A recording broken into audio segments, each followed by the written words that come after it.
ฝนตกฝนแห้งเลยวันนี้วันนี้ที่30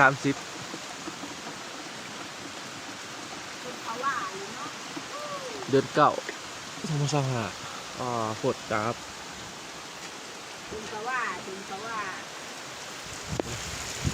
ช้า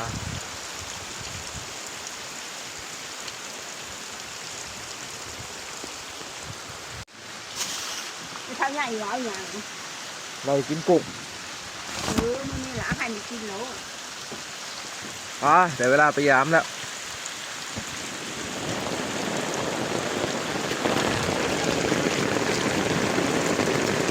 ฝน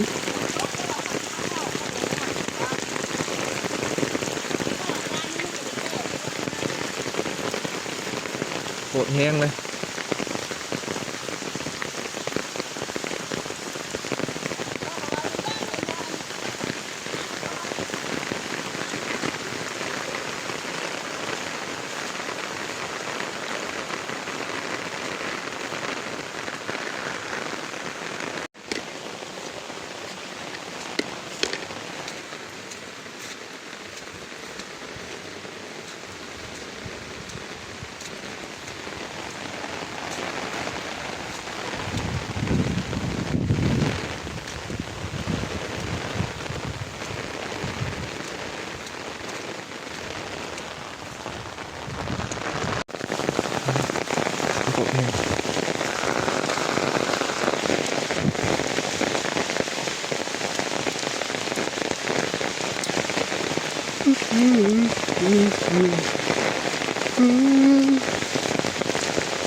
โคตรแห้งฝน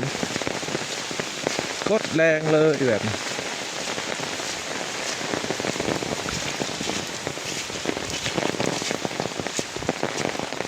ขดจับ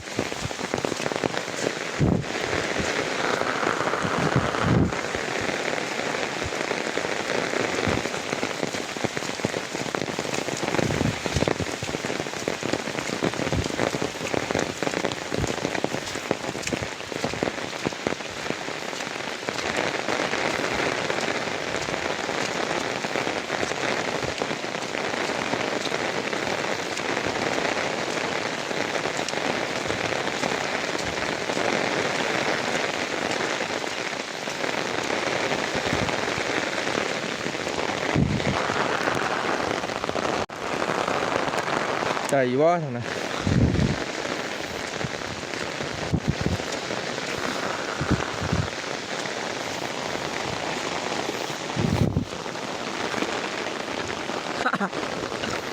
โอ้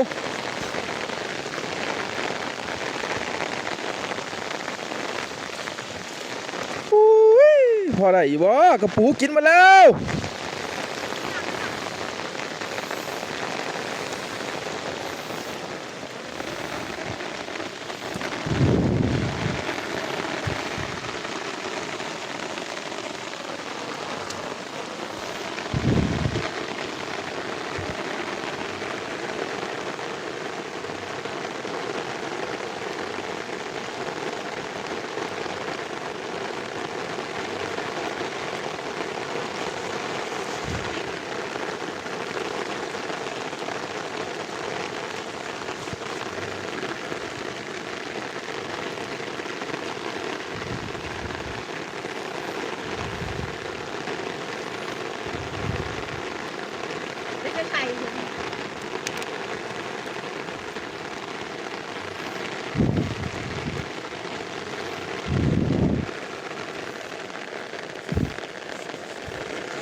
กระปูกับข้าวน้ำส้มพ่อยังบ่มีกระปูกินมาเลย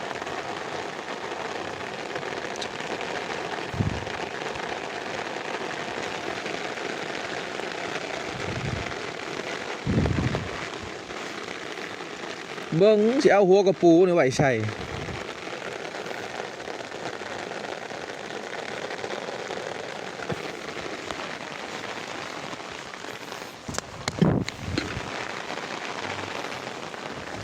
สิเอากระปูนี่ไว้ใส่ กุ้งมือหน้า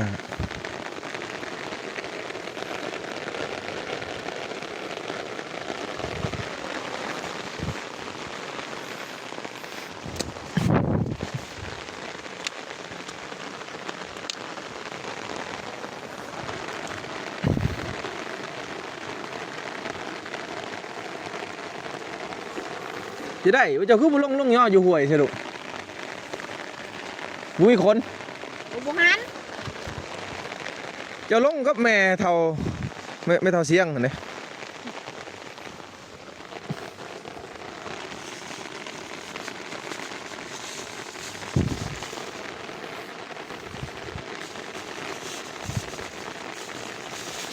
เบิ้งโอ้มีมันกุ้งอยู่ในนี่คือ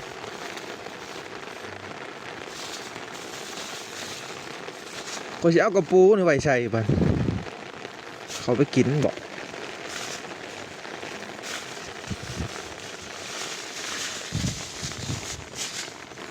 มึงนี่ละเป็นเหยื่อไล่ต่อไปตาให้หน้าก่อน หมาขาดไปกินผีเอ้ย เพราะว่า โอ้ยมิ้นเนาปลาแดก เชื่อรถหน้า เออนะเจ้ามาเมื่อไหร่เจ้าเห็นบ่จะร้องเบิ่ง พ่อได้ต่ำอยู่เด้อ เล่นที่เลี้ยงเล่นไปตาม ฮะ มิ้นมันมิ้นปลาแดกบ่ เออ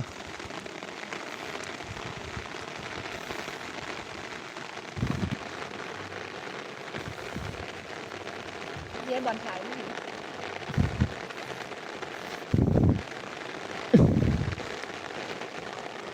ปลาแดก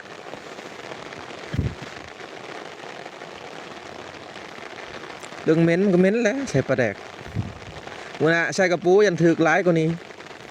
เฮ้ยอยากไปใส่น้องอะนะ น้องเผ็ด น้องอย่าปอกมีหลายบ่ ไปกินไปโกย บ่เคยเห็นกุ้ง ย่ำหนันไล่นะย่ำหนันเลยย่ำแหลกเลยย่ำกูได้ย่อเบิ่งมัน อู้เหม็นเน่าก็พอแล้ว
เก็บดอกลิ้นไม้เพื่อลวก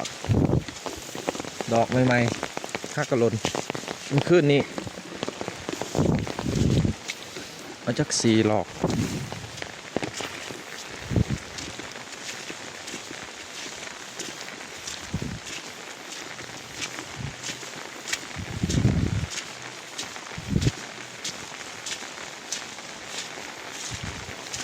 เดี๋ยวบริไปหาเฮ็ดว่ามันนี่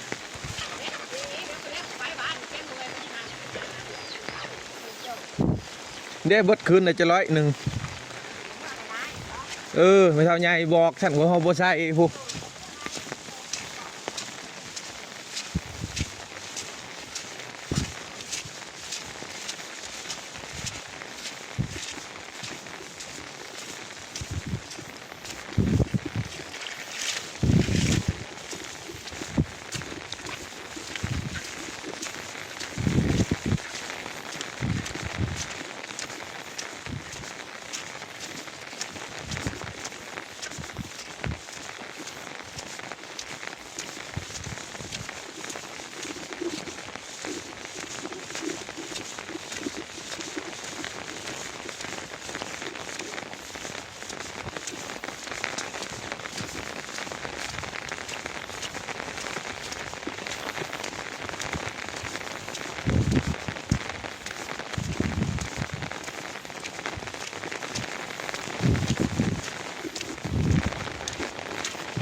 จ้าฝนตกดิว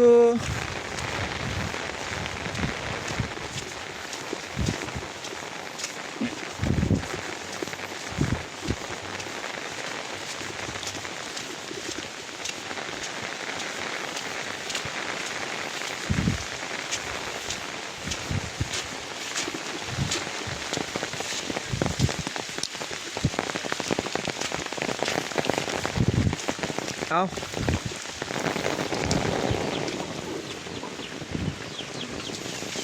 เออ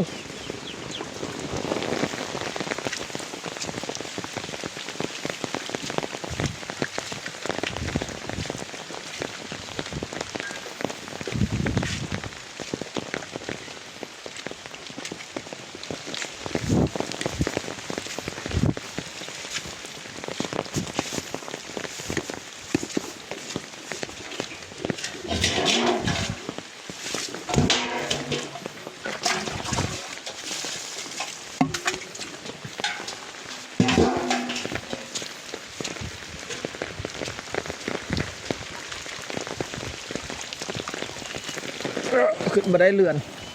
เห็นได้กินร้อยกิน มันจักก็ไม่เท่าใหญ่ละเฮาของเฮานี่ตำ